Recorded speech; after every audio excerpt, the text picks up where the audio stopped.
The document surfaced in 2019, hidden inside the wall of a demolished plantation house in Beaufort County, South Carolina. Construction workers found it sealed in oilcloth, the ink faded but still legible. A letter written in 1831 by a white overseer named Edmund Hale to his brother in Charleston. The letter described something that terrified him so deeply he never sent it, instead hiding it where no one would find it during his lifetime. "There is a Negro here," Hale wrote, "who knows things he should not know. He speaks of events before they happen. The slaves believe he carries the spirits of his ancestors in his blood. I have whipped him until my arm ached, and still he looks at me with eyes that see through time itself. I fear this man, William. I fear him more than any living thing."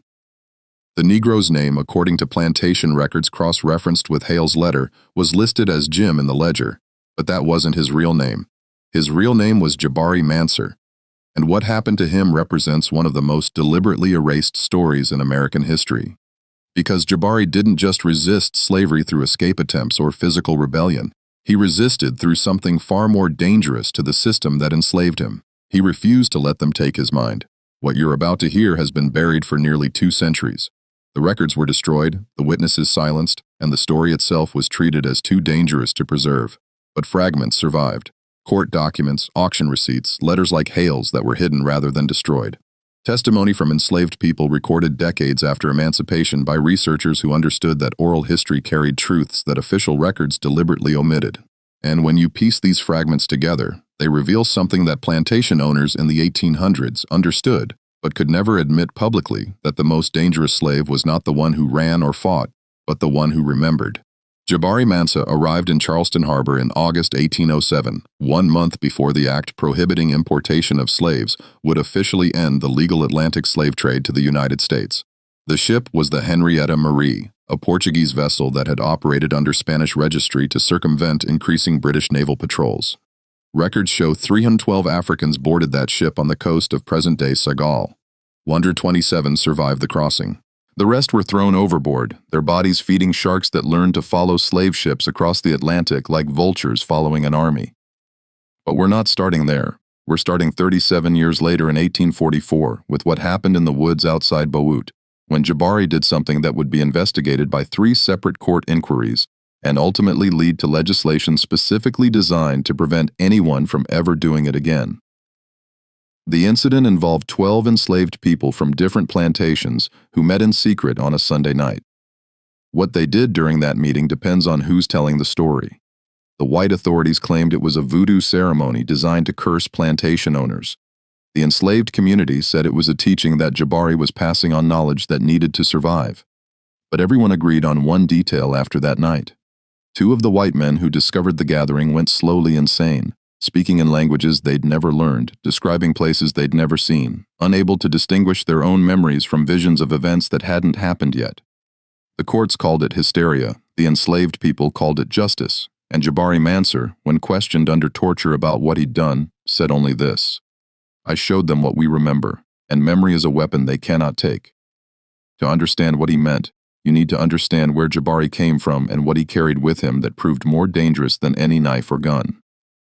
The Wolof Empire in what is now Senegal maintained an oral tradition stretching back centuries. They had griot's master storytellers who memorized the complete history of kingdoms, the genealogy of ruling families, and the wisdom accumulated across generations. These men weren't just entertainers. They were living libraries, their minds containing information that would take years to transcribe if anyone had written it down. But the Wolof deliberately kept this knowledge oral because written documents could be destroyed, stolen, or altered. Human memory trained and disciplined proved more reliable than any archive.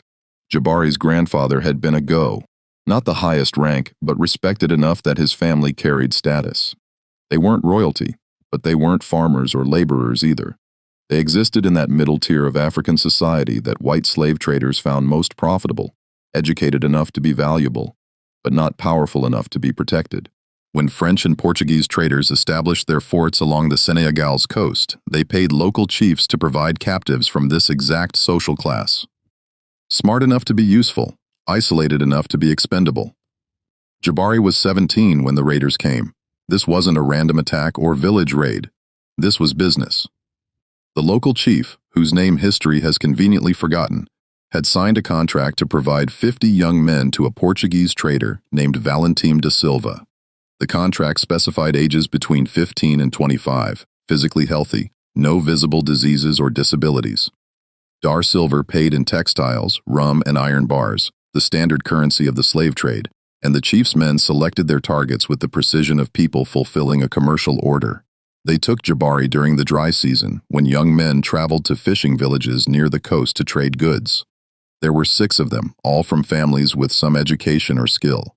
The chief's men didn't capture random villages. They captured future leaders, people who would have become teachers, administrators, merchants, people whose knowledge and intelligence could be converted into labor value on American plantations. The holding facility near the coast was a stone fortress the Portuguese had built specifically for processing human cargo. It wasn't a prison in the traditional sense. It was a warehouse. The captives were chained in large rooms, given minimal food and water, and kept alive just long enough to be transported to the ships waiting offshore. During those 3 weeks in the fortress, Jabari watched as the psychological destruction began before the physical journey even started. Some captives broke immediately, retreating into catatonic silence. Others became violent, attacking the guards, even though it meant immediate death. But most did what Jabari did. They observed. They memorized details. They tried to understand the system that had swallowed them so they might find some way to survive or exploit a weakness. This wasn't heroic. It was practical. Warriors who didn't study their enemies died quickly. During those 3 weeks, Jabari met a man who changed his understanding of what resistance could mean. The man was older, perhaps 40, and had been a Go of much higher rank than Jabari's grandfather. His name was Boubacar, and he'd been captured, deliberately taken because a rival political faction had sold him to Portuguese traders to eliminate his influence. Boubacar understood something that Jabari at 17 hadn't fully grasped yet.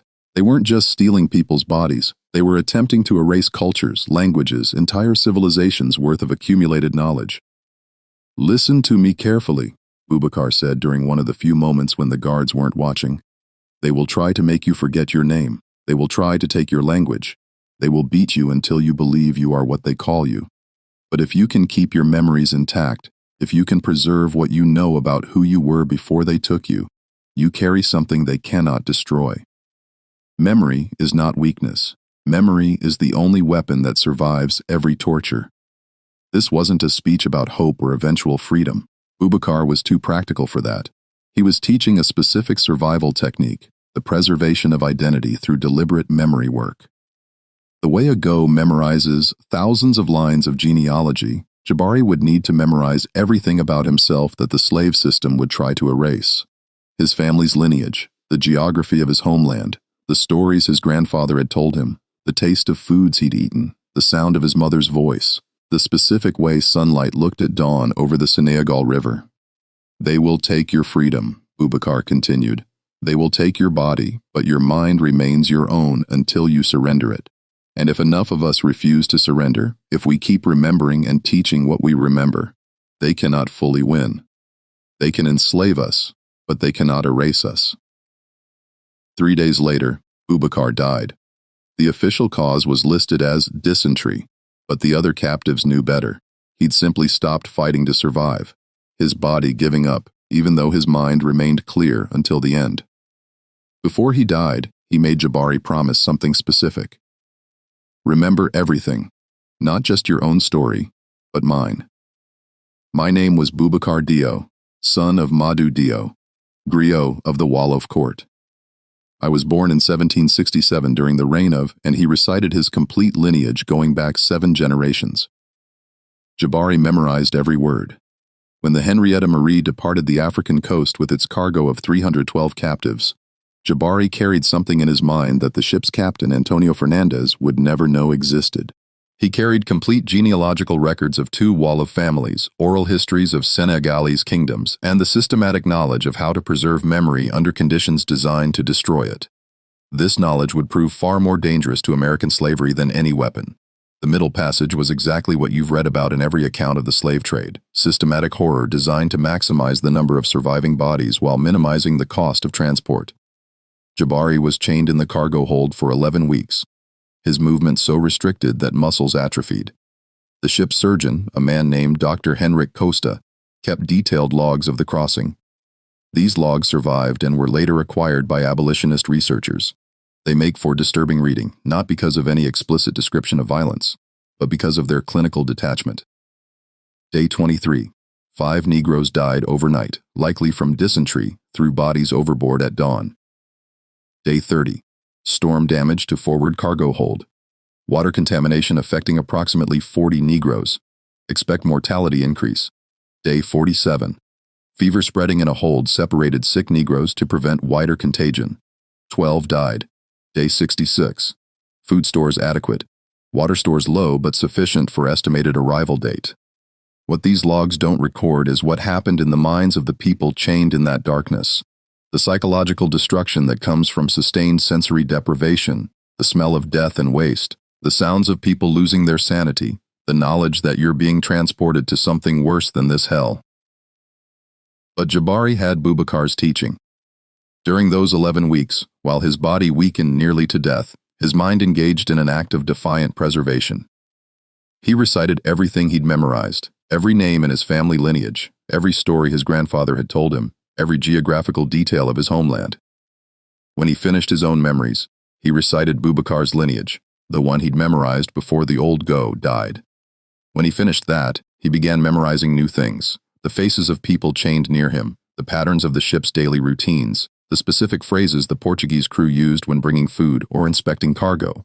This wasn't optimism, it was technique. He was deliberately exercising his mind the way an athlete exercises muscles, keeping it functional despite conditions designed to destroy cognition.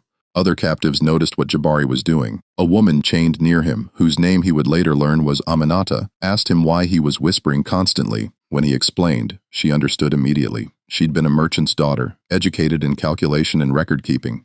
She began her own memory work, reciting prices and trade routes and customer names from her father's business. Then she taught these to Jabari, and he taught her his genealogies without discussing it explicitly. They were creating a small resistance network of shared memory, ensuring that if one of them died, the other would carry both sets of knowledge forward. When the Henrietta Marie reached Charleston Harbor in August 1807, 127 captives had survived. Jabari was so physically weakened that the ship's surgeon initially categorized him as possibly unsuitable for sale. But after 3 days of increased rations and forced exercise on the ship's deck, Jabari recovered enough functionality to be moved to the auction block. The slave traders had learned that buyers wanted to inspect merchandise carefully, so there was always a recovery period between arrival and sale, time for the cargo to regain enough strength to be presented as viable labor. The auction happened at Ryan's Mart on Chalmers Street in Charleston. The building still stands, now a museum, but in 1807, it was one of the busiest slave markets on the Atlantic coast. The procedure was efficient and thoroughly documented. Each captive was assigned a lot number, examined by potential buyers, and sold to the highest bidder. The examinations were dehumanizing in ways that historical accounts often sanitize. White men inspected teeth, felt muscles, examined genitals, looking for any sign of disease or defect that might reduce value. Jabari was purchased by a rice plantation owner named Marcus Whitfield for $720, which was slightly above average price for a young male field slave.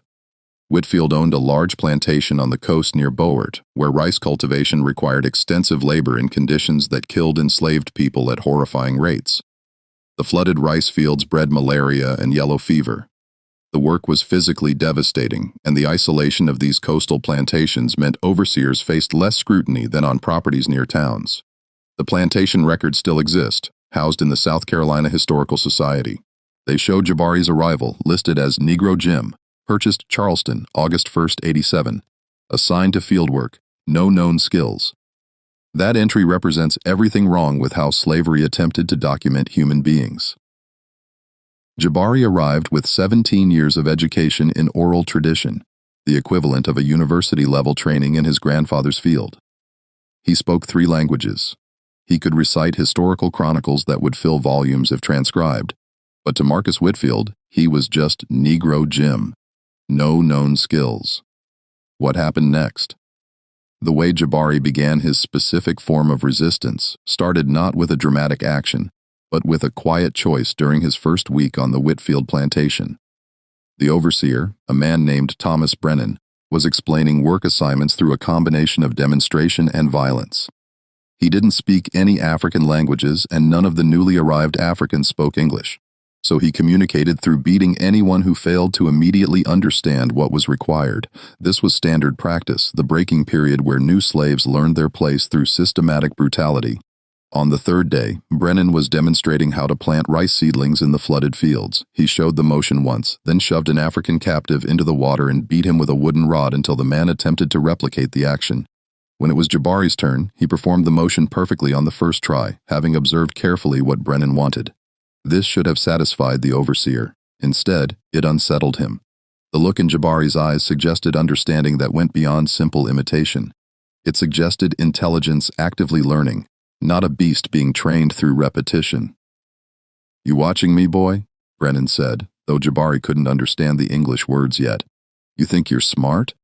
Jabari maintained eye contact, which was itself an act of defiance. Enslaved people were supposed to lower their eyes when white men addressed them. But Jabari had been taught by his grandfather that a man who lowers his eyes has already surrendered his dignity. So he looked directly at Brennan, his expression neutral, giving away nothing but refusing to perform the submission that was expected. Brennan struck him across the face. Jabari didn't flinch or cry out. He simply continued to maintain eye contact. Brennan struck him again harder. Jabari's expression didn't change. This confrontation continued for perhaps 30 seconds before Brennan realized he was losing something more important than physical dominance. The other enslaved people were watching. If he continued beating a man who refused to show pain or submission, he would demonstrate that violence had limits, that some things couldn't be beaten out of people. So Brennan made a strategic retreat, ordering Jabari back to work and making a mental note that this particular African needed special watching. That evening, Brennan wrote in his daily log, "New Negro from Charleston auction shows defiant character. Recommends strict discipline to prevent influence on other slaves." This entry would be the first of dozens documenting the overseer's growing fear of a man who worked as required but somehow maintained an inner world that the amount of violence could reach. That night, chained in the slave quarters, Jabari began teaching. He spoke softly in Wolof to the other African-born captives nearby. Not all of them understood his language, but several did. And to those who understood, he explained what Boubacar had taught him. They would try to take everything: your name, your language, your sense of who you were before they captured you. But memory was territory they couldn't fully occupy. If you deliberately remembered and taught what you remembered to others, you created spaces of resistance that existed entirely in the mind. "My name is Jabari Mana," he said, son of Wame Mansa, grandson of Fod Mansa, who was a Go of the Wolof people. "I was born in," and he recited his complete lineage the same way he'd been practicing during the Middle Passage. Then he recited Boubacar's lineage. Then he asked each person there to tell him their real names, where they came from, and anything they remembered about their families. And he memorized every word. This was how it started. Not with an escape attempt or a violent rebellion, but with the systematic preservation of identity through shared memory. Within 2 weeks, there were 15 people on the Whitfield plantation engaged in this practice. They would work in the rice fields during the day, performing the brutal labor required. But at night they recited their histories to each other, creating a collective archive of African identity that existed only in their minds. Marcus Whitfield had no idea this was happening. Neither did Brennan. They saw slaves who obeyed commands and performed their work.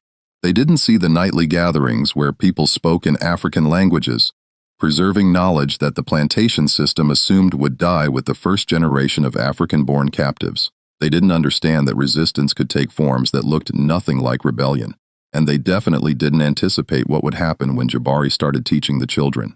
The Whitfield plantation had approximately 80 enslaved people, including children born there to African mothers and American-born fathers. These children grew up speaking English as their primary language, Christianity as their only religion, and plantation life as the only reality they knew. From the white perspective, second-generation slaves were ideal. They had no direct memory of Africa, no alternative cultural framework, and could be shaped entirely by the plantation system. But Jabari recognized these children as the actual battlefield. If African culture could be preserved and transmitted to American-born children, the system's ability to erase African identity across generations would fail. So he began a patient, systematic campaign of education that would take years to show results and decades to reach its full dangerous potential. I need you to understand something before we continue with what happened next. Make sure you like this video and share it with someone who needs to hear this story. Drop a comment telling me where you're watching from and subscribe, because what happens next in Jabari's story is darker than anything we've covered so far. The education happened in fragments, never in ways that white overseers would recognize as teaching. Jabari would be working in the rice fields next to a 10-year-old child born on the plantation, and he would say, seemingly to himself, but loud enough for the child to hear, "In my homeland, we called this plant something different. We called it mallow. And the way we prepared it for eating was," and he would describe in careful detail West African cooking methods while appearing to simply talk to himself during work. Or he would be walking past the children's quarters in the evening and pause to tell a story, framing it as entertainment. "Let me tell you about a warrior named Sandiata," he would say, and then recite the epic of the Mali Empire's founder, a story his grandfather had taught him. To white observers, if they noticed at all, it looked like an old African telling fairy tales. To the children listening, it was something far more powerful evidence that there was a world and a history beyond the plantation, that their ancestors had been something other than slaves. The plantation system had a fatal flaw built into its foundation. It required treating enslaved people as property rather than human beings, which meant white owners rarely paid attention to the complex social and cultural lives that enslaved communities developed in their private spaces. As long as work got done and no obvious rebellion occurred, overseers didn't concern themselves with what slaves talked about among themselves. This blindness created spaces for resistance that the system's architects never anticipated. Within 5 years of Jabari's arrival at the Whitfield plantation, something remarkable had happened. Approximately 30 people, including 15 children, could recite substantial portions of West African oral history. They knew the genealogies of multiple families. They could speak basic phrases in Wolof, Mandinka, and Fulani languages that most of them had never heard before. Jabari's teaching. And most dangerous of all, they understood that their enslaved status was not a natural condition, but a crime committed against them by people who had no moral right to their labor. This last point was what truly terrified white plantation owners when they eventually discovered what was happening. The system relied on enslaved people internalizing their inferior status, believing on some level that their enslavement was divinely ordained or naturally justified. Education that explicitly taught otherwise was more dangerous than any weapon because it undermined the psychological foundation that made mass enslavement possible with relatively minimal physical force. Marcus Whitfield didn't notice the change at first, but Thomas Brennan, who spent every day directly supervising fieldwork, began to sense something shifting in the plantation's social dynamics. The slaves were performing their work adequately, but there was a quality to their obedience that felt different, less defeated, more like people choosing to cooperate temporarily rather than people who'd accepted their permanent status. He couldn't articulate this observation clearly enough to report it to Whitfield. It was more intuition than evidence, but it made him nervous. In 1812, 5 years after Jabari's arrival, Brennan finally identified what was disturbing him. He overheard a conversation between 2 children born on the plantation, maybe 8 and 10 years old, speaking in a language that definitely wasn't English. When he confronted them, asking where they'd learned African language, the children claimed they didn't know what he meant. But Brennan wasn't stupid. He understood immediately that someone was teaching, and he had a strong suspicion who that someone was. The African he'd noted as defiant during the first week, the one who maintained eye contact, who showed no fear during beatings, who worked competently, but somehow never seemed broken. That African had been conducting a 5-year campaign of cultural preservation right under the plantation's nose. Brennan brought this observation to Whitfield, who initially dismissed it as paranoid fantasy, but Brennan insisted on a test. He brought several of the children to the main house and had them questioned separately about where they'd learned African words. The children, with the survival instincts that enslaved people developed from birth, lied skillfully. They claimed they'd heard their mothers singing songs in African languages they didn't understand, that they were just repeating sounds without meaning, that they had no idea what the words meant. This defense was plausible enough that Whitfield couldn't conclusively prove deliberate teaching was occurring, but it raised his suspicions sufficiently that he ordered increased surveillance of Jabari specifically. For the next 2 months, Brennan watched Jabari constantly. He assigned him to isolated work details to separate him from other slaves. He moved his sleeping quarters to a different building. He implemented rules prohibiting conversation during work hours. None of it made a difference. The teaching had already taken root. 30 people had memorized what Jabari taught them, and they continued teaching each other even when Jabari couldn't directly participate. The network had become self-sustaining. This was Jabari's real genius as a resistance organizer. He hadn't created a system that depended on his personal leadership. He taught a method that others could practice independently. Every person who learned his memory techniques became a teacher capable of preserving and transmitting knowledge. The plantation system could beat Jabari to death, and the resistance would continue because it existed in dozens of minds rather than one. In 1814, Marcus Whitfield sold Jabari to a slave trader named Harrison Webb. The sale wasn't punishment for any specific offense. Whitfield simply wanted this particular African off his property. He'd become convinced without being able to prove it that Jabari's presence was somehow contaminating the other slaves, making them less manageable. Better to sell him at a small loss than risk whatever influence he was exerting. The sale separated Jabari from the community he'd spent 7 years building. This was one of slavery's most effective weapons, the constant threat of family separation and forced relocation that prevented long-term organizing. But Jabari had anticipated this possibility. Before the sale happened, he'd spent months preparing the others for his absence. "Memory doesn't require my presence," he told them. "Everything I've taught you lives in your minds now. Teach your children. Teach anyone who listen. And if we never see each other again, we're still connected through the knowledge we share." Harrison Webb operated what was called a slave coffle, a mobile prison that transported enslaved people from coastal areas to inland plantations where demand and prices were higher. Webb's business model was simple and brutal. Purchase slaves in Charleston or Savannah, chain them together in a line, and march them several hundred miles to markets in Georgia, Alabama, or Mississippi. The journey typically took 6 to 8 weeks and killed approximately 10% of the merchandise through disease, injury, or exhaustion. Jabari was chained in a coffle with 43 other enslaved people. Most of them recently arrived Africans who spoke no English and had no understanding of where they were being taken or why. The march began in Charleston and headed west toward Alabama, following routes that deliberately avoided major towns where abolitionists might try to interfere. Webb's method was to move the cough primarily at night, rest during the day in isolated camps, and keep everyone chained except during brief exercise periods. During this 2-month journey, Jabari conducted what might be the most remarkable act of his resistance campaign. He systematically memorized the story of every person in that coffle, 43 people's names, origins, families, skills, and memories. He created a mental archive of 43 African identities that the slave system intended to erase. And he began teaching them his memory preservation techniques during the evening rest periods when Webb allowed minimal conversation. Most of these people would die on Alabama cotton plantations within a decade. Their bodies would be worked to death and buried in unmarked graves. Their names would be forgotten. Their families would never know what happened to them, and history would record them as nothing but inventory losses in plantation ledgers. But for 2 months in 1814, they had someone who listened to their stories and remembered, someone who treated them as complete human beings with histories worth preserving. And many of them learned enough of Jabari's techniques to carry that practice forward, creating small networks of resistance on whatever plantations they ended up. The coffle reached Montgomery, Alabama in October 1814.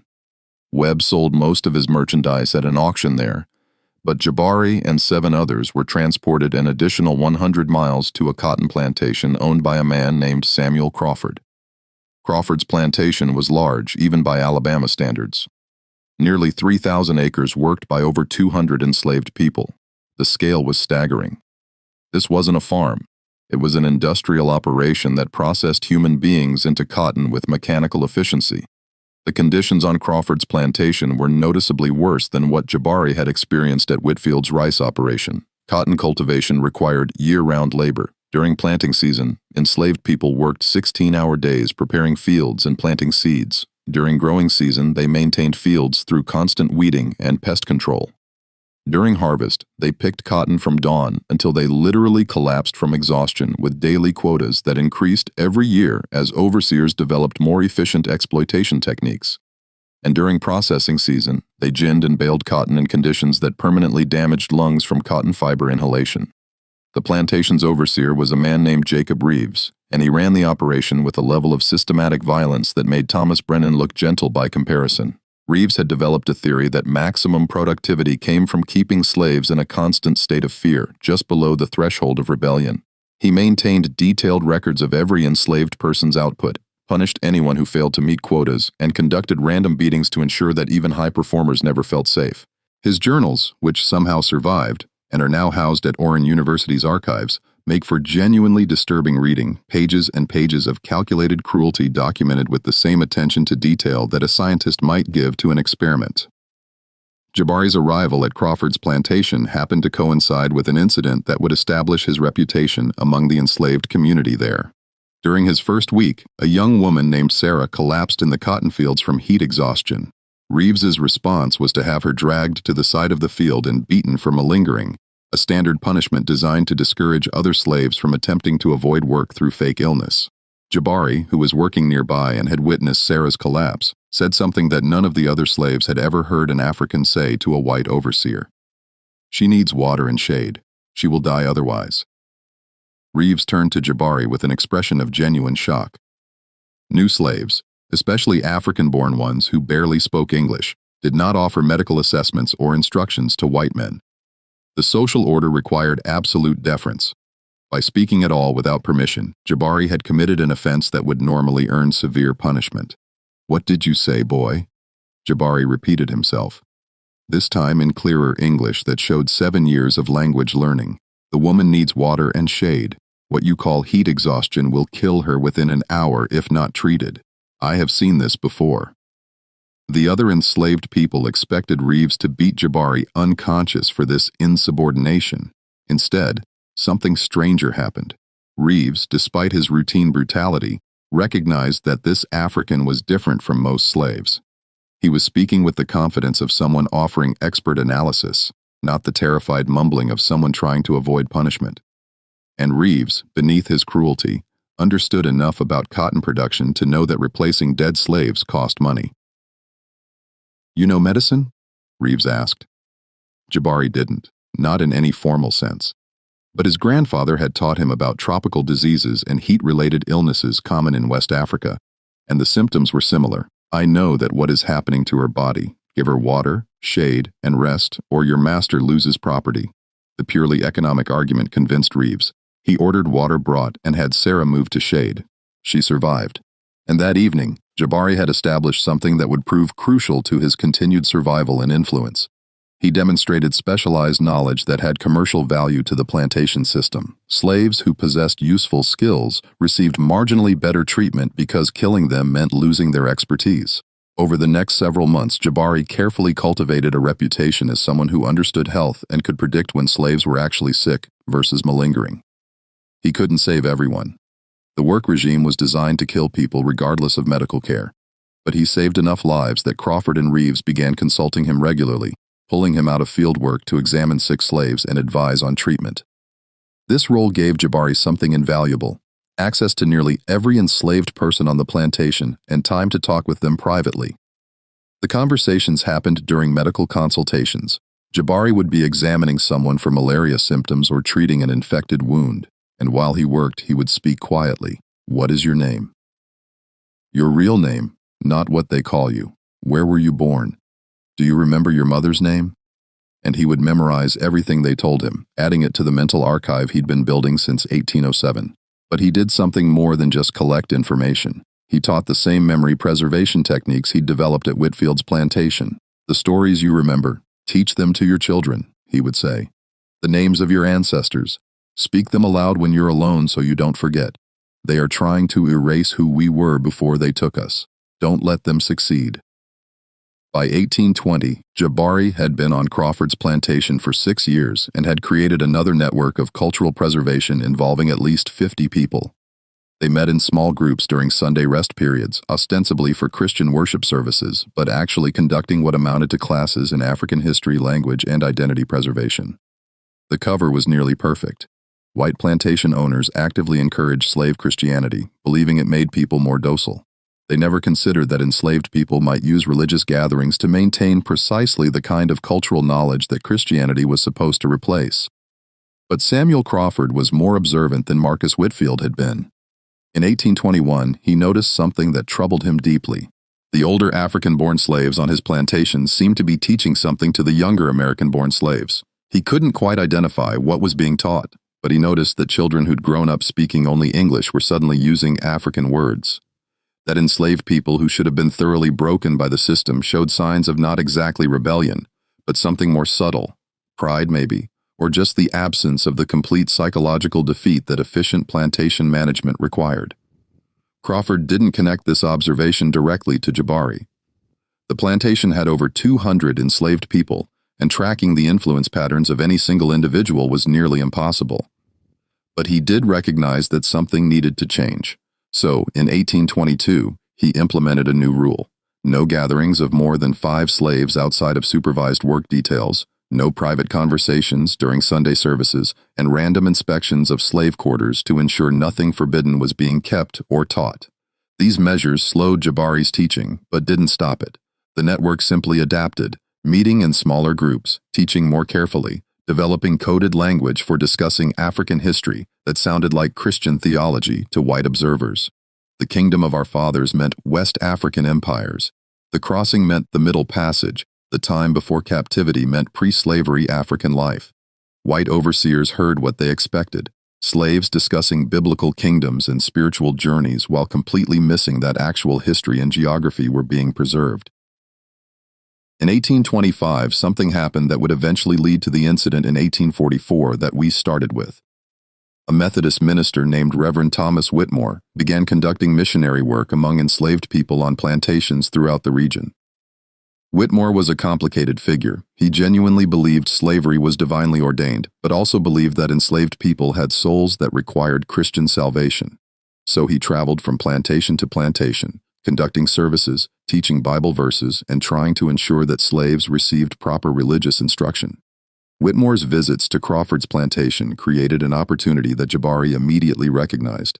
Here was a white man who actively wanted to teach enslaved people to read, specifically to read the Bible. Whitmore conducted literacy classes for any slaves their owners would permit to attend, believing that direct access to Scripture was essential for genuine conversion. Samuel Crawford, who was himself a devout Methodist, allowed approximately 20 slaves to participate in these classes, including Jabari. This decision would prove to be one of the most catastrophically wrong judgments Crawford ever made. Jabari learned to read with the focus of someone who understood this skill's revolutionary potential. The plantation system deliberately kept enslaved people illiterate because literacy enabled forgery of traveling passes, access to abolitionist literature, and the ability to learn about slave rebellions in other states. A slave who could read was a slave who could educate himself about the world beyond the plantation and potentially organize others more effectively. Reverend Whitmore, like most white missionaries, never considered that teaching slaves to read might have consequences beyond religious education. He assumed that enslaved people who could read would naturally accept the biblical passages that appeared to justify slavery, the ones about servants obeying masters, about accepting earthly suffering for heavenly reward. He never anticipated that those same slaves might also pay attention to Exodus, to the prophets condemning injustice, to Jesus' statements about freedom for captives. By 1827, Jabari could read fluently. More importantly, he could teach reading to others covertly. The skills spread through the network he'd built slowly, carefully, with everyone understanding that discovery meant punishment. Within 3 years, approximately 30 enslaved people on Crawford's plantation were literate, a number that would have terrified any white person who knew about it. And then Jabari did something that would be investigated by 3 separate court inquiries and eventually become the subject of legislation throughout the South. He started writing everything down, not on paper, which would be discovered and destroyed. He wrote in places white people never looked on the walls of slave quarters using charcoal that could be wiped away if inspectors came on the inside of buildings where freed slaves would eventually find it. And most remarkably, he taught other literate slaves to do the same, creating a distributed archive of African American memory that existed in fragments throughout the plantation. The writings documented names, genealogies, memories of Africa, and something more dangerous: accurate records of the violence inflicted by the plantation system, dates of beatings, names of people who'd been sold and separated from families, documentation of sexual violence committed by white overseers. This wasn't just cultural preservation anymore. This was evidence, testimony that could potentially be used against plantation owners if slavery ever ended or if abolitionists gained access to these records. In 1831, something happened that changed everything. Nat Turner led a rebellion in Virginia that killed approximately 60 white people before being suppressed with extreme violence. The rebellion terrified white Southerners throughout the region because it demonstrated that enslaved people could organize, plan, and execute coordinated violence despite the surveillance system designed to prevent exactly that. The response was predictable: harsher laws, increased surveillance, and systematic campaigns to eliminate any education or organizing among enslaved populations. One of the new laws prohibited teaching slaves to read or write under any circumstances. Reverend Whitmore's literacy classes were immediately banned. Any enslaved person found with written materials faced severe punishment, and plantation owners began conducting thorough searches of slave quarters to ensure nothing forbidden was being kept. During one of these searches in 1832, an overseer at Crawford's plantation found writing on the wall of a storage building. It was in English, which meant someone literate had written it, and the content was devastating. A list of names, dates, and descriptions of punishments inflicted over several years, evidence of systematic violence documented by people who'd been told they were property incapable of sophisticated thought. The investigation that followed was extensive and brutal. Every enslaved person on the plantation was questioned under torture about who'd written the documentation. Several people died during these interrogations without revealing anything useful. The white authorities were convinced this had to be the work of an outside agitator, possibly an abolitionist who'd infiltrated the plantation, because they couldn't conceive that enslaved people might organize something this sophisticated independently. But Samuel Crawford had a suspicion. He remembered the African who demonstrated medical knowledge, who'd learned to read with unusual speed, who somehow seemed to be at the center of social networks among the enslaved population. He ordered Jabari brought to the main house for questioning. What happened during that interrogation was documented in court records from the subsequent legal proceedings. Crawford, along with Jacob Reeves and 2 other white witnesses, spent 3 hours trying to get Jabari to confess to writing the forbidden documentation. They used every interrogation technique available: beatings, threats, psychological pressure, and Jabari's response was the same thing he'd been doing since 1807, he remembered. During the interrogation, when Crawford demanded to know who had written the forbidden documentation, Jabari looked at him with the same direct eye contact that had disturbed Thomas Brennan 20 years earlier, and said something that the court records preserved verbatim because everyone present found it so unsettling. "I wrote nothing, but I remember everything. Every name of every person you've brutalized, every date of every beating, every child torn from their mother's arms and sold, every woman raped by your overseers, every man worked to death in your fields. I carry all of it here," and he pointed to his head. "You can destroy paper. You can burn books, but you cannot burn memory, and memory is a weapon you will never take from us." The room went silent. What disturbed Crawford and the others wasn't defiance. They'd dealt with defiant slaves before. What disturbed them was the implication of what Jabari was claiming. If he'd actually memorized years' worth of detailed records, dates, names, specific incidents, then he possessed something far more dangerous than written documentation. He was a living archive that couldn't be destroyed without killing him. And even then, he'd clearly taught his methods to others. Jacob Reeves, who'd been present during the interrogation, later wrote in his personal journal, "The Negro speaks with a clarity that suggests genuine recall rather than fabrication. If what he claims is true, if he and others like him have systematically memorized records of plantation operations, then we face a threat unlike any rebellion. These are witnesses who will testify against us if abolition ever comes. They are building a case in their minds that will condemn us." Crawford's response was to sell Jabari immediately, not as punishment, but as removal of a problem too complex to solve. If Jabari was teaching memory techniques to other slaves, then killing him wouldn't stop the spread, but removing him from the plantation might contain the damage.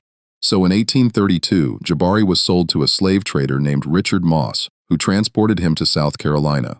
This was Jabari's 3rd forced relocation, and he was now in his early 40s old for an enslaved field worker.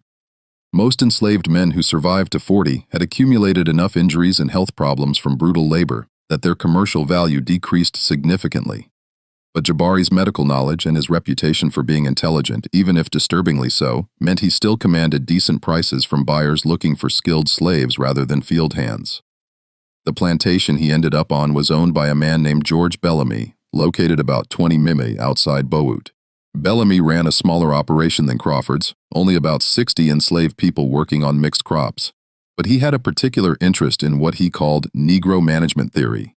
Bellamy believed that the most efficient plantations weren't those with the most brutal overseers, but those that understood slave psychology and manipulated it scientifically. When Bellamy purchased Jabari, he'd been explicitly told that this particular slave had been sold for being too intelligent and potentially corrupting other Negroes with seditious ideas. Most buyers would have avoided such a purchase. Bellamy was fascinated by it. He wanted to understand what made certain slaves mentally resistant to the psychological breaking that slavery required. So he brought Jabari to his plantation, not primarily for labor, but as a kind of study subject. The dynamic that developed between Bellamy and Jabari over the next several years was genuinely bizarre. Bellamy would have Jabari brought to the main house several times per week for conversations where he would ask questions about African culture, slave psychology, and resistance techniques. Bellamy framed these conversations as academic inquiry. He was writing what he hoped would be a comprehensive manual on plantation management based on scientific understanding of Negro behavior. Jabari recognized these conversations as an opportunity. He began teaching Bellamy deliberately false information mixed with enough truth to seem credible. He would explain that African-born slaves were naturally incapable of complex planning, that they responded best to consistent routine and moderate discipline, that second-generation slaves who'd been properly Christianized showed no interest in African culture. All of this was calculated to make Bellamy believe that the threat of slave intelligence and organization was overblown, that proper management techniques could eliminate any risk. Meanwhile, Jabari was conducting his actual work among the enslaved community on Bellamy's plantation. Within 6 months, he'd established the same network he'd built on previous plantations: systematic teaching of memory preservation, African cultural education, and the creation of living archives of enslaved people's identities and experiences. But he added something new, something he'd been developing since his interrogation at Crawford's plantation. He began teaching people how to weaponize their memories. The technique was sophisticated and drew on practices his grandfather had taught him about Go training. A properly trained griot could recite information in ways that affected listeners psychologically using rhythm, repetition, and emotional resonance to make stories memorable and impactful. Jabari adapted these techniques for a specific purpose: teaching enslaved people to remember trauma so completely, so vividly that they could describe it in ways that would psychologically devastate white listeners. This wasn't about accuracy of facts, though that mattered.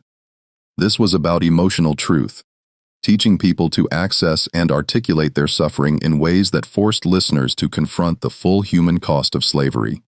The goal was to create witnesses who could testify not just to what happened, but to what it felt like to be enslaved in language so powerful that no white person could dismiss or rationalize it. The 12 people who met with Jabari in the woods outside Beaufort in 1844 had all been trained in these techniques. They weren't conducting a voodoo ceremony, despite what white authorities later claimed. They were practicing testimony, rehearsing how to describe their experiences of slavery in ways that would haunt any listener who heard them. The 2 white men who discovered the gathering were brothers named Daniel and William Harding. They'd been hunting in the woods and heard voices speaking in what they initially thought was an African language. Curious, they approached quietly to investigate. What they witnessed was Jabari leading what appeared to be some kind of ritual where each person stood and recited their life story in vivid, emotionally devastating detail. The court records from the subsequent investigation include testimony from Daniel Harding describing what he heard. The Negroes spoke about their enslavement with a precision and emotional force that seemed unnatural. One woman described being separated from her children with such detail, the specific sounds they made when crying, the feeling of her breasts still full of milk days after they took her babies, the nightmares she still had decades later that I found myself physically ill listening. Another man described the middle passage in language so vivid that I could smell the ship's hold, hear the chains rattling, feel the terror. It was as if they were forcing their suffering directly into my mind. What disturbed the Harding brothers most wasn't the content of these testimonies, troubling as that was. What disturbed them was the effect. After listening for perhaps 20 minutes before revealing their presence, both men reported experiencing vivid, intrusive thoughts about the experiences they'd heard described. Daniel Harding testified that for weeks afterward, he would suddenly find himself experiencing fragments of memories that weren't his sensations of being chained in darkness, emotional states of grief over lost children, phantom pain from beatings he'd never received. William Harding's experience was more severe. According to multiple witnesses, he began speaking in African languages he'd never learned, describing places he'd never seen, and experiencing what a doctor later diagnosed as Negro delusions, believing himself to be an enslaved African rather than a free white man. His condition deteriorated over several months until he required institutionalization. The white community's response to this incident was immediate panic. If enslaved people had developed some kind of psychological technique that could affect white people's minds that could transmit trauma through mere description, then the entire foundation of slavery was threatened. The system depended on white people being able to inflict and witness suffering without experiencing empathy or psychological consequences. If that barrier could be broken, if slaves could make their owners feel what slavery actually meant, the moral sustainability of the institution would collapse. 3 separate investigations were launched. The first was a local inquiry by the Beaufort County Sheriff to determine whether Jabari and the others had used some kind of African witchcraft or poison to affect the Harding brothers. This investigation included testimony from multiple witnesses, but ultimately concluded that no physical substances or supernatural forces were involved. The second investigation was conducted by the South Carolina Medical Society, which examined William Harding and tried to understand his condition. Their report, which still exists in the Society's archives, is remarkable for its honesty about what they found. The patient exhibits symptoms consistent with having experienced traumatic events he could not have personally lived through. He describes enslavement with the specificity of direct experience despite being born free. We can identify no medical explanation for this transfer of memory or trauma. The only hypothesis that accounts for observed symptoms is that extended exposure to detailed descriptions of suffering can create psychological impressions that mimic actual experience. The third investigation was conducted by the state legislature, which convened a special committee to assess whether new laws were needed to prevent whatever Jabari had done. This committee heard testimony from plantation owners throughout the region, consulted with ministers and doctors, and ultimately produced a report that recommended sweeping changes to how enslaved people were managed. The report's key finding was buried in the middle of a long document, but it was devastating in its implications. We conclude that the teaching of memory techniques to slaves combined with their systematic documentation of plantation operations and their development of methods for vividly describing their experiences represents a threat to public order that requires immediate legislative action. If enslaved populations can preserve detailed records of their treatment and transmit these records through oral tradition, they create evidence that could be used against slaveholders in the event of abolition or federal intervention.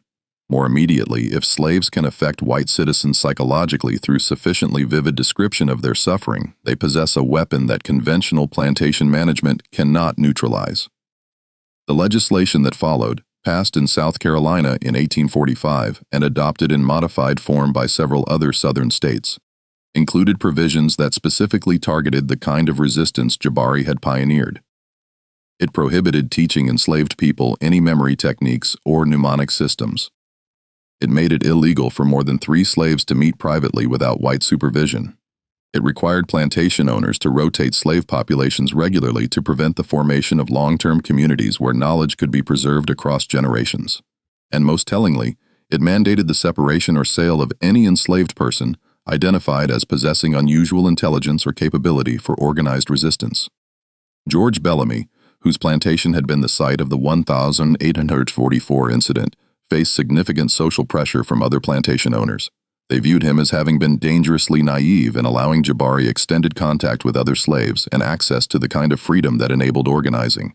The expectation was that Bellamy would make an example of Jabari, a public execution, or at minimum a punishment severe enough to terrify any other enslaved people considering similar resistance.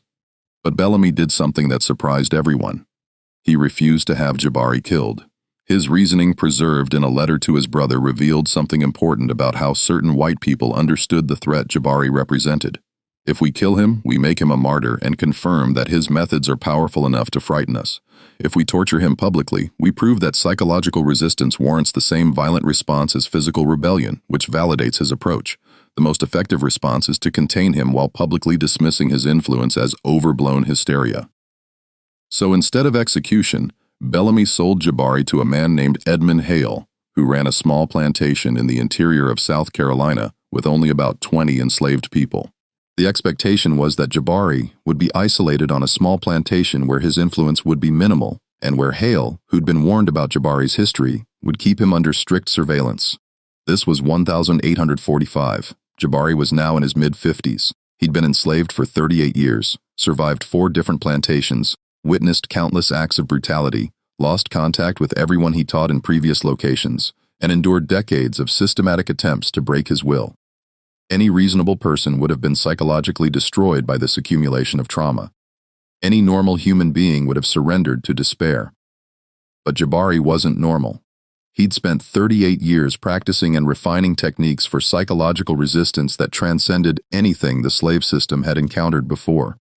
And Edmund Hale's plantation, small and isolated as it was, would become the site of the final phase of Jabari's life work, something that would be talked about in whispers among enslaved communities throughout the South for generations afterward. Edmund Hale's plantation was different from the large industrial operations Jabari had experienced with only 20 enslaved people. Everyone knew each other intimately. There was no anonymity, no way to conduct secret meetings or organize without Hale becoming aware of it. Hale himself lived on the property in a house that overlooked the slave quarters, and he personally supervised most work rather than relying on overseers. For someone trying to organize resistance, this surveillance state should have been impossible to work within. Jabari's solution was brilliant in its simplicity. He stopped trying to organize anything that looked like resistance from an external perspective. Instead, he focused entirely on teaching a single practice that could be done individually, silently, and in ways that no surveillance could detect. He taught people how to meditate on their memories in ways that preserved identity while processing trauma. This practice drew on techniques his grandfather had taught him, adapted through nearly 4 decades of experience with slavery's psychological impact. The core principle was that memories of trauma needed to be acknowledged and preserved rather than suppressed, but they needed to be held in ways that didn't destroy the person carrying them. You had to remember the middle passage without letting that memory prevent you from experiencing joy. You had to preserve the knowledge of family members sold away without being paralyzed by grief. You had to maintain awareness of systematic injustice without succumbing to hopelessness. The technique involved what Jabari called witnessing, a practice where you would sit quietly, typically late at night when no one was watching, and deliberately recall specific traumatic memories while maintaining emotional distance. You would describe the memory to yourself in detail, acknowledging what happened and how it felt, but framing yourself as an observer documenting events rather than a victim being destroyed by them. This created psychological space between your core identity and the trauma you'd experienced, preventing the trauma from completely defining who you were. Western psychology wouldn't develop similar techniques until more than a century later, when therapists working with trauma survivors would independently discover that controlled exposure to traumatic memories in safe contexts could reduce their psychological impact. But Jabari had developed this practice through his own experimentation with managing the psychological damage of slavery, refined through decades of teaching others and observing what worked. The 20 enslaved people on Hale's plantation learned this practice from Jabari over the course of several years. It required no group meetings, no suspicious gatherings, no obvious organizing. Jabari would simply work alongside someone in the fields and speak quietly about the technique. Tonight, when you're alone, think about the worst thing that ever happened to you, not to dwell in the pain, but to witness it. Tell yourself the story as if you're describing it to someone who needs to understand, and then remind yourself that happened to you. But it is not all of you. You exist beyond what they did to you. The practice spread because it worked. People who engaged in this systematic witnessing reported feeling less crushed by their memories, better able to maintain hope despite their circumstances, more connected to who they'd been before enslavement. And crucially, the practice was self-sustaining. Once you learned it, you could continue independently. You didn't need Jabari's presence or anyone else's. The resistance existed entirely within your own mind. Edmund Hale noticed changes in his enslaved population that troubled him. They weren't rebellious or defiant in any obvious way. They worked adequately and followed instructions, but there was something about their psychological state that felt wrong to him. They seemed less broken than slaves should be, less defeated. They maintained a kind of dignity that properly managed slaves weren't supposed to have. Hale's letter to his brother, the one found hidden in the wall of his demolished house in 2019, was written during this period. The fear he expressed wasn't about physical rebellion. Jabari was in his 50s and didn't seem to be plotting escape or violence. The fear was about something more fundamental. Hale had begun to suspect that this particular African possessed knowledge about psychological resistance that made conventional slavery impossible. that the very presence of someone who could teach others how to preserve their minds despite enslavement represented an existential threat to the system. "I cannot explain it clearly," Hale wrote, "but this Negro looks at me with eyes that have seen things I cannot imagine and remembers things I would prefer forgotten. He makes me feel that I am the one being judged, that history will view my actions differently than I view them myself, and worse, he has taught this same awareness to the others. They are slaves in body, but free in mind. And I do not know how to break something I cannot physically touch." The letter ended with a confession that revealed more about the psychological cost of slavery to white people than most historical documents ever acknowledged. "I dream about the things they have experienced. I wake in the night convinced I am chained in darkness, that I am being beaten, that my children are being sold. I think he has cursed me somehow, but the curse is simply forcing me to imagine what slavery means to those who endure it. I cannot continue this way. I must sell him before he drives me mad." But Hale never sent the letter, and he never sold Jabari because by the time he'd written it, something had shifted in him that made it impossible to continue plantation operations as before. Within a year of writing that letter, Hale freed all 20 enslaved people on his plantation, sold his property, and moved to Pennsylvania, where he became a vocal abolitionist. His explanation for this radical transformation given in speeches he delivered throughout the 1,850 seconds was remarkably simple. "I met a man who taught me to see what I had been deliberately refusing to acknowledge, and once I saw it clearly, I could no longer participate in the system." Jabari Mansa was freed in 1846 at age 56. He was one of approximately 20,000 free black people living in South Carolina at that time, navigating a society that viewed their existence as dangerous and their freedom as provisional. Free black people in the antebellum South faced constant surveillance, restrictions on travel and assembly, and the ever-present threat of being kidnapped and sold back into slavery if they couldn't prove their free status. But Jabari had something most free. Black people lacked decades of practice in organizing and teaching under surveillance, a vast network of knowledge that existed in the minds of hundreds of people he taught across 4 plantations, and a skill set for psychological resistance that he could now share more openly. The final 18 years of Jabari's life from 1846 until his death in 1864 are documented in fragments that historians have pieced together from various sources. He lived in Beaufort, working as what would now be called a community organizer and educator.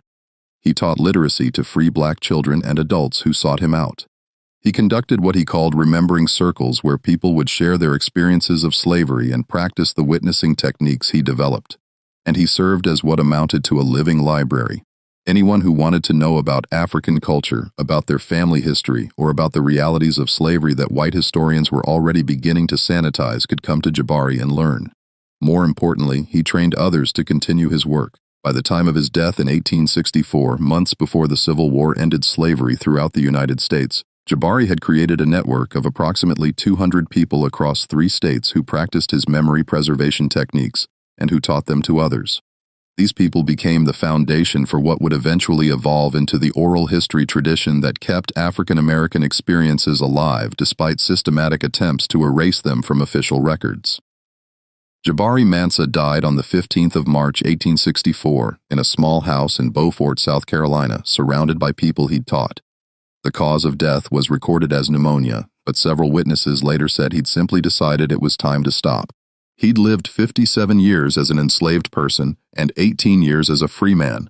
He'd survived the Middle Passage, 4 different plantations, countless beatings, and decades of systematic attempts to break his mind. And in the end, he died with something that most enslaved people never got: the certainty that his life's work would outlast his body. The funeral was attended by nearly 300 people, a gathering large enough that local authorities considered breaking it up as a potential security threat. Free black assemblies of that size were illegal in South Carolina, but the local sheriff made a calculated decision not to intervene. The war was clearly ending. Slavery's days were numbered, and creating martyrs at this point seemed counterproductive. So, the funeral proceeded, and what happened during that gathering would be remembered and repeated in black communities throughout the South for the next century. 17 different people stood and recited portions of what Jabari had taught them, not speeches or eulogies in the traditional sense. They recited genealogies, the complete family histories of enslaved people that Jabari had memorized and preserved. names going back generations, origins in specific African regions, cultural practices that had been maintained despite slavery's attempts to erase them. Each recitation took 10 to 15 minutes, and collectively they represented something unprecedented, a public demonstration that enslaved people's histories had not been lost, that the cultural genocide slavery intended had failed, that witnesses existed who would testify to what had been stolen.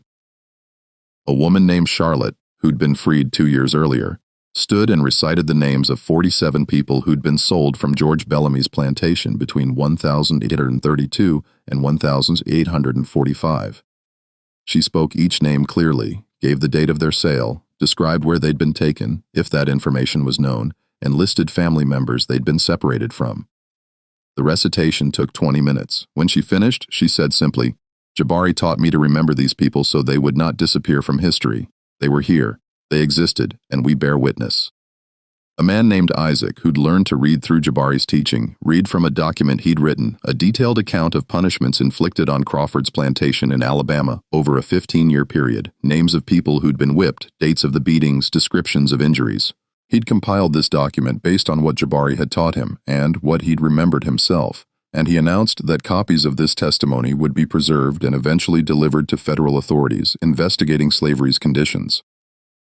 One after another, people demonstrated what Jabari had created, a systematic archive of slavery's realities, preserved in human memory and now being transferred to written records that could survive permanently. This wasn't celebration or mourning in the conventional sense, this was documentation. Evidence presented publicly for the first time because the people carrying it finally felt safe enough to speak. The local white community's response to this funeral tells you everything about why Jabari's story had to be erased. Several people who attended wrote letters to relatives or kept diary entries describing what they'd witnessed. These documents scattered across various historical archives revealed genuine terror at what they'd seen. A plantation owner named Robert Hutchinson wrote to his brother, "They have been keeping records, detailed, accurate records of everything that has been done to them, names, dates, specific incidents. If this information reaches Northern authorities or is published in abolitionist newspapers, every slaveholder in the South could face criminal prosecution." More immediately, if this is what one African accomplished through teaching memory techniques, we must confront the possibility that hundreds or thousands of enslaved people possess similar knowledge. We have been documenting our own crimes without realizing our victims were doing the same. A Methodist minister named Reverend James Sullivan, who'd attended the funeral out of curiosity, wrote in his diary, "I witnessed something today that shook my understanding of what we have done. These people spoke about their enslavement with a precision and detail that made clear they have been conscious witnesses to their own oppression, not the unthinking laborers we convinced ourselves they were." And the African who taught them this witnessing, who spent decades training people to remember and testify, has created something we have no defense against. Truth preserved beyond our ability to suppress it.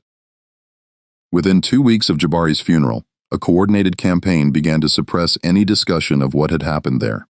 Local newspapers that had initially reported on the funeral were asked to print corrections, suggesting the crowd had been smaller and the testimonies less detailed than initially reported. Ministers were instructed not to discuss the incident from their pulpits, and most tellingly, plantation records throughout the region began to be systematically destroyed. Ledgers that documented punishments, sales, and operational details were burned or lost in ways that suggested deliberate elimination of evidence. This suppression campaign extended beyond South Carolina. In Alabama, when authorities learned that enslaved people trained by Jabari had been documenting plantation operations, multiple properties experienced mysterious fires that destroyed their record-keeping buildings. In Georgia, several free black people who'd been known to practice Jabari's memory preservation techniques were arrested on fabricated charges and forcibly relocated to areas where they had no existing community connections. The goal wasn't just to prevent prosecution of individual plantation owners. The goal was to erase evidence that enslaved people had maintained consciousness throughout their bondage, had been witnesses rather than victims, had preserved testimony that could be used against the entire system.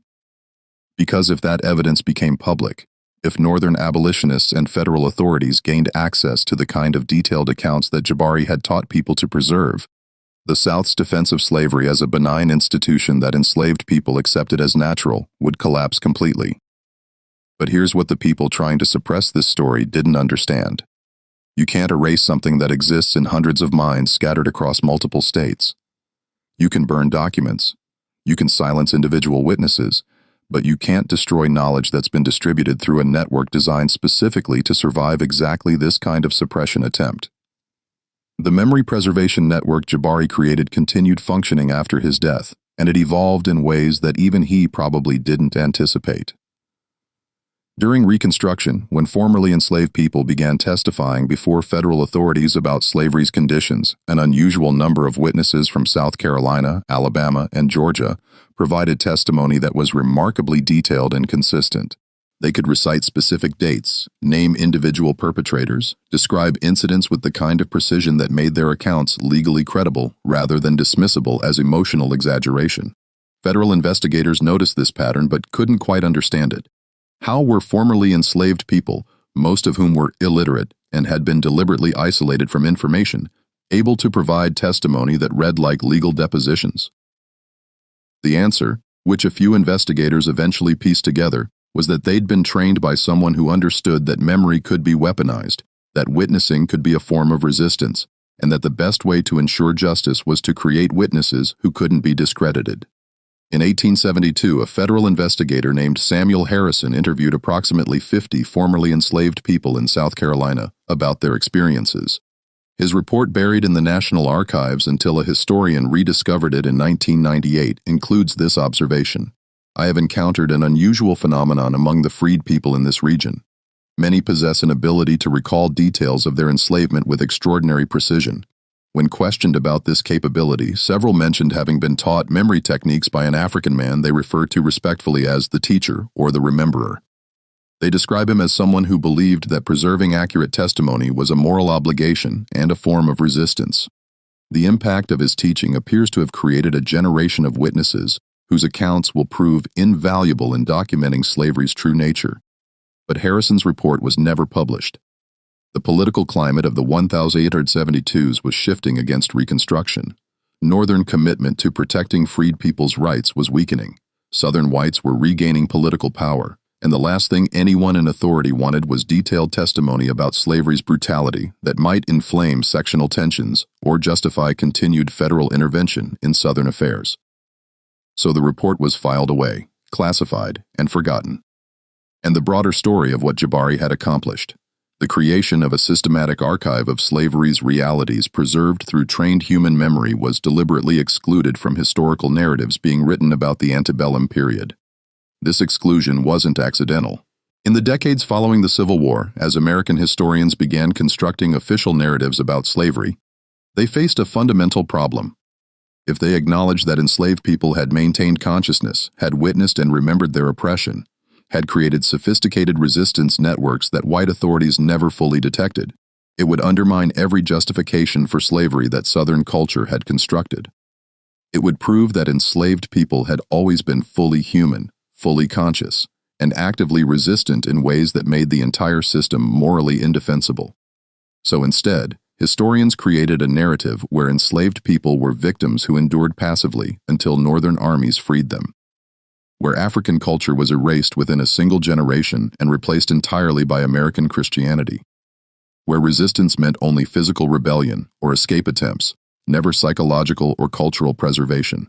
This narrative allowed everyone, North and South, to move forward without confronting the full implications of what slavery had been and what enslaved people had done to survive it. Jabari's story disappeared into this historical erasure. The court records from the 1844 investigation were archived but never referenced in published histories. Edmund Hale's letter remained hidden in a wall for 175 years.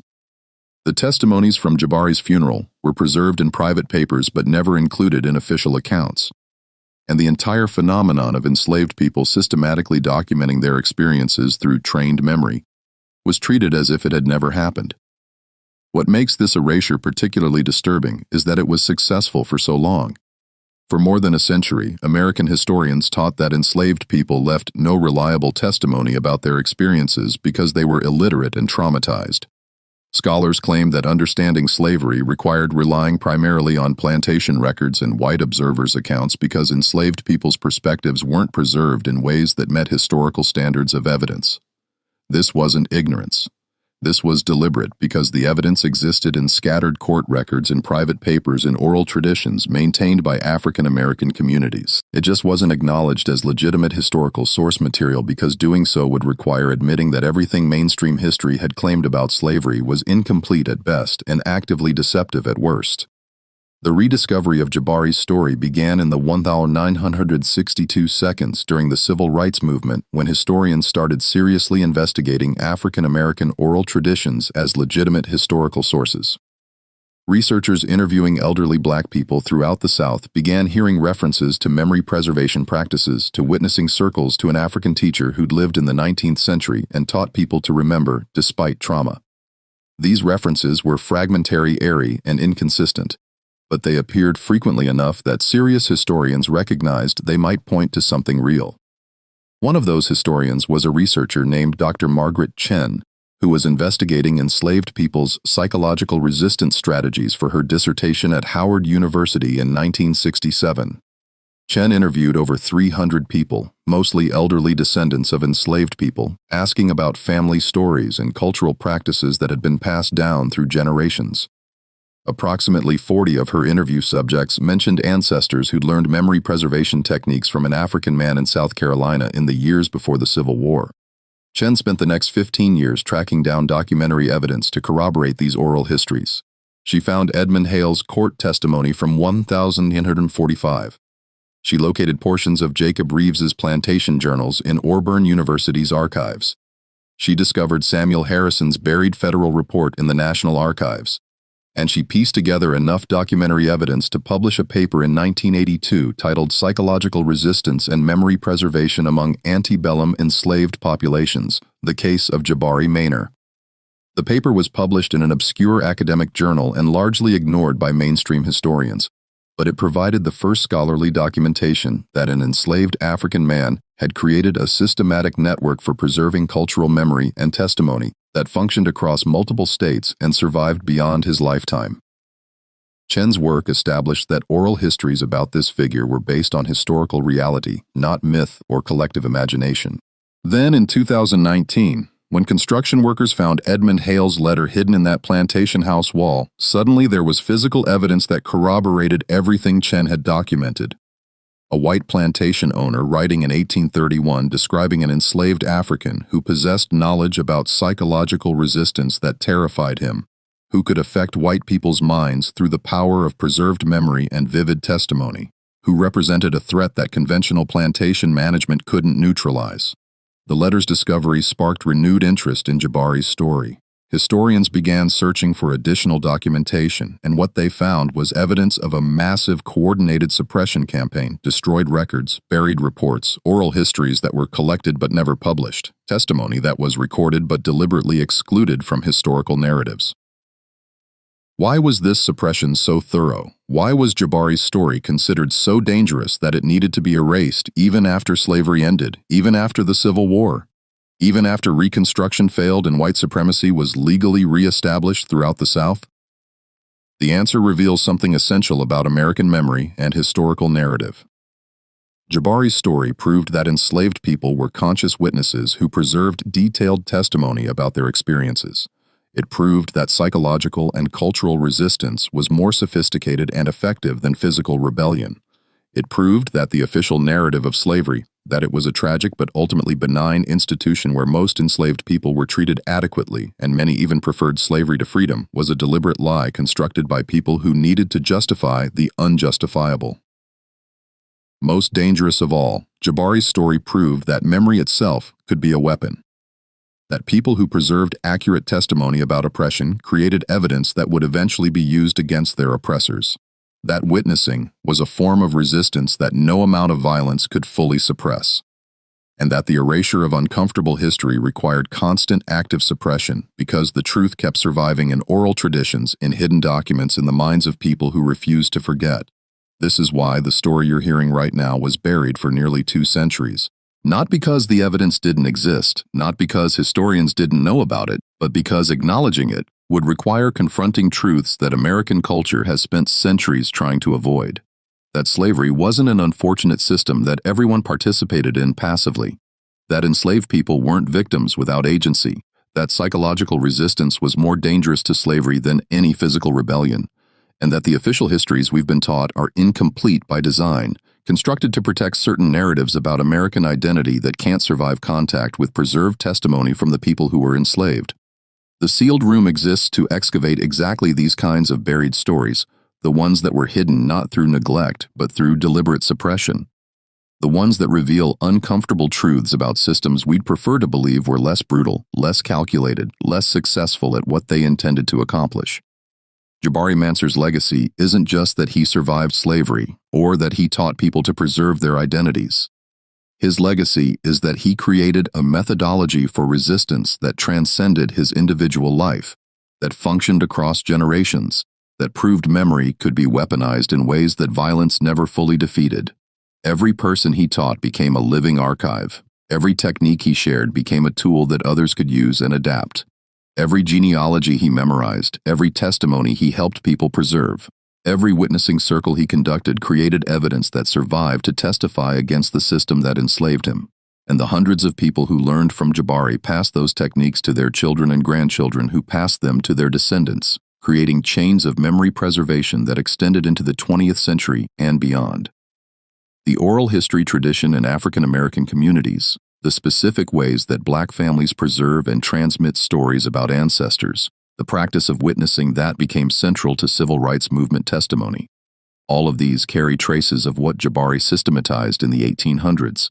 You can see his influence in the detailed testimony that formerly enslaved people provided to WPA interviewers in the 1,030 seconds 70 years after emancipation, still able to recall specific incidents with remarkable precision. You can see it in the way civil rights activists trained each other to document police brutality and systemic oppression with the kind of detail that made their testimony legally credible. You can see it in the contemporary movement to preserve oral histories of police violence, mass incarceration, and systemic racism. People understanding that official records are incomplete and that witness testimony preserved through community networks provides truth that institutions try to suppress. The technique Jabari pioneered, systematic memory preservation as resistance witnessing as a form of testimony. The deliberate documentation of oppression by the people experiencing it has become central to how marginalized communities preserve their own histories in the face of official narratives that exclude or sanitize their experiences. Every time someone records police violence on their phone, they're practicing a form of what Jabari taught. Every time a community creates oral history projects to preserve testimony that official records omit, they're continuing his work. Every time someone refuses to forget trauma because forgetting would mean letting perpetrators escape accountability, they're using memory as the weapon Jabari said it could be. But here's what you need to understand about why this story still matters in 2025. The same dynamics that buried Jabari's story for 175 years are still operating. Official histories are still incomplete by design.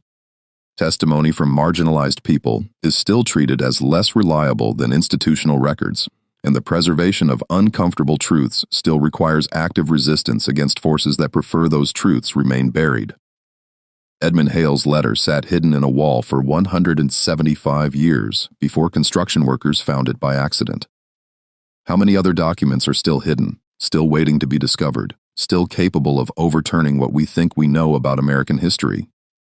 How many stories like Jabari's exist in fragments in oral traditions, in buried court records, in private papers that no historian has examined, waiting for someone to recognize their significance and piece them together?